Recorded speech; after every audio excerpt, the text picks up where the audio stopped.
Isang malungkot na bagay tungkol sa pasalubong. Tamaan ang dapat tamaan at sana kapag tinamaan, sana may magbago.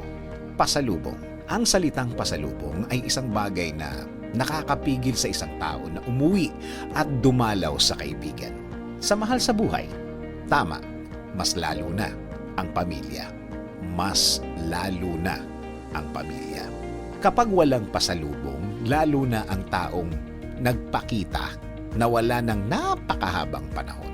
Kapag wala siyang pasalubong, parang hindi ka masaya na makita siya. Ito ang malungkot. Nararamdaman ng umuwi ang tampong yun. Oo, sensitive siya sa mga muka ng taong nakita niya. Sensitive siya sa mararamdaman ng taong nakita niya. Sensitive siya sa reaksyon ng muka ng mga taong nakita siya pagkatapos ng matagal na panahon. Actually, nung in-announce pa lang niya na uuwi siya, ano ba ang ibinilid sa kanya na dapat daw, hinding-hindi niya dapat kalimutan? Of course, ang pasalubong. Kaya minsan ayaw umuwi ng mga taong nagtrabaho o pumunta sa malayo dahil sa mga pasapasalubong na yan, sa mga bilin-bilin na yan. Ang matindi pa, bawat isang tao, iba ang gusto. Bawat tao may bilin. Bawat tao unique. Yung gusto lang niya, hindi pwedeng pare-parehas. Maramdaman mo naman sana ang pakiramdam. Ang mga pakiramdam na gustong umuwi ng isang tao.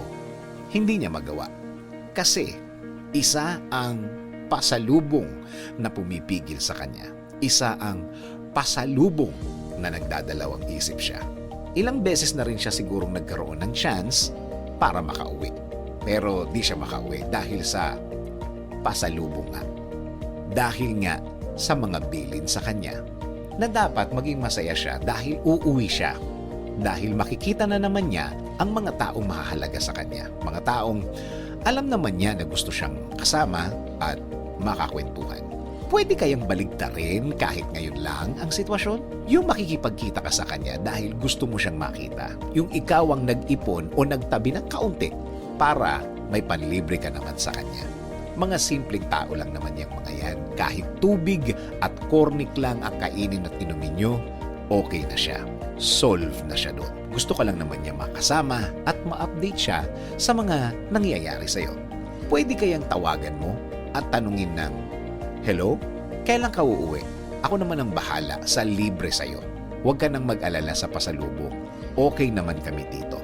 Ako ang may ibibigay sa'yo kapag nagkita tayo." Sabi nga sa Proverbs 18:24, "There are friends who destroy each other, but a real friend sticks closer than a brother."